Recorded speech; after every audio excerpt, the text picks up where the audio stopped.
Brian Ritsuno here. Today I wanted to share with you the consequence of not listening to evidence. And this is have likely far the dire consequences than a lot of people imagine. It is because we humans are creature of belief. We have to believe something because our perception, right, our understanding are about the reality is so limited to the point that if we don't believe something, we cannot function. It's just that too much information to analyze, and none of us are capable. It is very difficult. I mean, look at the physics equations, right? I mean, you can tell this. Even that is really difficult to understand what the nature of reality really means. And some of them are just in almost inaccessible at this stage in that best of our scientific knowledge. But in a daily life, the problem we have is that we believe that our reality is the absolute, that's something that we have to always cling to. This is the difficult part, Some people say, some successful people actually claim like this, you have to protect your belief, as if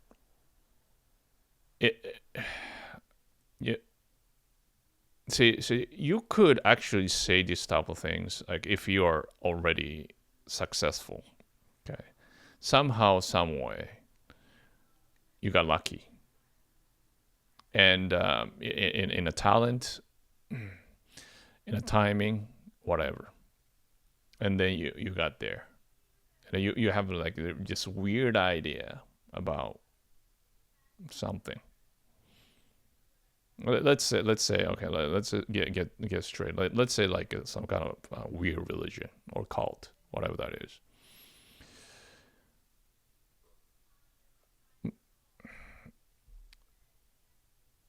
The difficulty is that some people can, because other things are pretty aligned with the reality, that then even this sliver of things are strange, you could get along with it. As long as you don't talk about this weirdness, right, to the people, interface. But then a lot of people don't have that luxury. Means is this, when things are when you have this mode of thinking that okay, this is weird. When I say weird, okay, let's make it a little clear. When I say weird, that means it's in this context, it means it's different from evidence, from reality, which differ, but then you believe anyway. That's the case because you fudge your imagination to make the reality fit into your some sort of ideas. Okay, that's kind of weird. Generally, the best practice is to fit our idea into reality so that we can actually navigate the reality the better.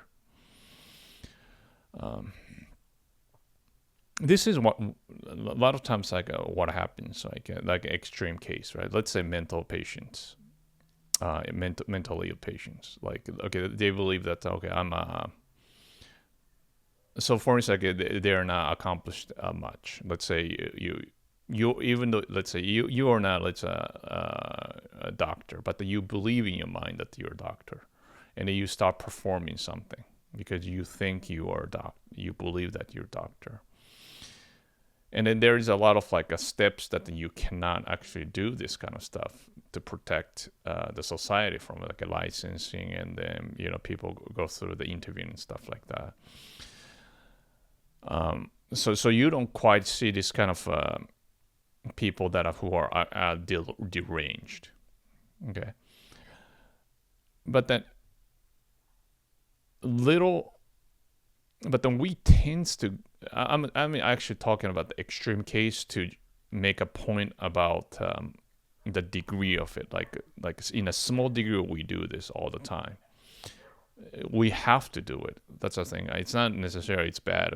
We made assumption about the reality, and then we go for it, and then we notice that okay, this doesn't work, so we switched it or we improved it, and then that's how we make things better, how we live life, and that's the correct things.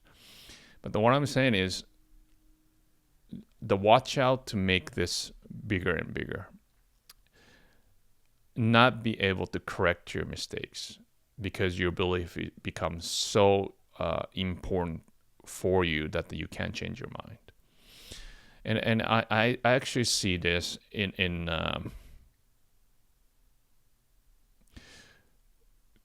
even quite prominent, successful people.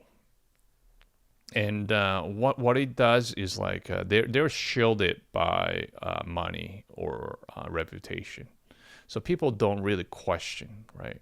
Like if you're successful and if you say some complete nonsense about the reality, but the people will say, well, you became successful maybe because you believe in such, and then maybe that's the truth, right? People believe in your bullshit. And the problem is you believe in your own bullshit. That's a really dangerous part. And then what's happening is like if you are bullshitting enough for a long time, that becomes your reality, and that feel really normal, and you cannot get out. And then the consequence of it is the risk is okay. So you might say, hey, like, yeah, let them be insane if they have already money and they have a great career or whatever, right? But then someday it comes to a point like, okay, but as I said, everybody can have a like strange idea. That's fine. That's part of our humanity. Nobody's rational to the point that like a machine. That's just ridiculous. Okay, we're human because of the flaws, and that makes us perfect. But then but make sure that then that sliver of weirdness are contained. I think that's the thing. Don't try to make it bigger than what's necessary. Enjoy the fantasy, right? Like if you want to be like let's say movie writer or whatever, you have to have a lot of fantasies, and then you might not believe it, but then you might almost believe it to the point that you can visualize, you can articulate the characters, and so forth. So it's very important. But then if you put that whole fantasy, and if you cannot stop, if you can't distinguish between the reality and a fantasy to the point that you believe in such, then you're gonna have a problem. And I think that most of people, I'm not sure why, I think I've seen a couple of people like, realized. Not a couple of people, maybe I'm too, so I got to be careful. But it's going to be isolating. That's what I'm trying to say. Like if you start talking about your own world too much, people start saying like, "Holy shit! Like this is a complete waste of my time. I don't get what this guy's saying. Why am I spending this time, the time?" And then you also becomes very combative. Means it's like you think your world is the truth, right? Like this weirdness, okay? And then you try to express, but people don't get it. So you start having this resentment, so to speak, or you have this withdrawal. Okay, if they don't get it, then why I gotta deal with this, right? So it's an isolating mechanism that you create yourself. So it is so important, and if you have this mode of thinking, okay, I don't give a shit about the reality, but then my fantasy is more important, then you start actually putting that into more weight when you're living.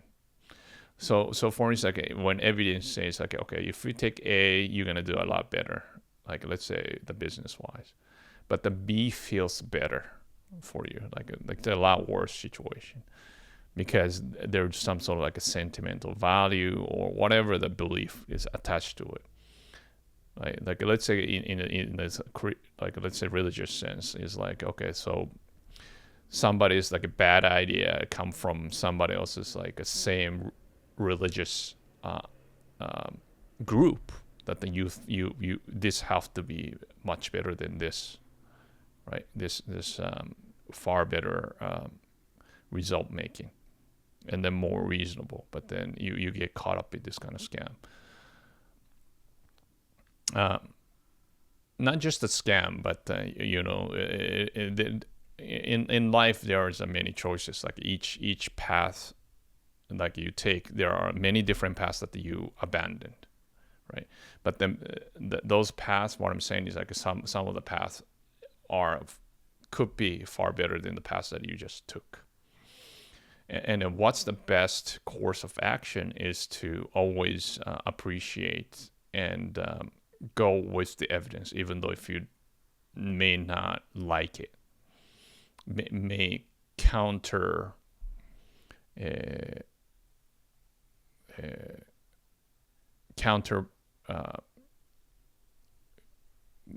against your deepest belief.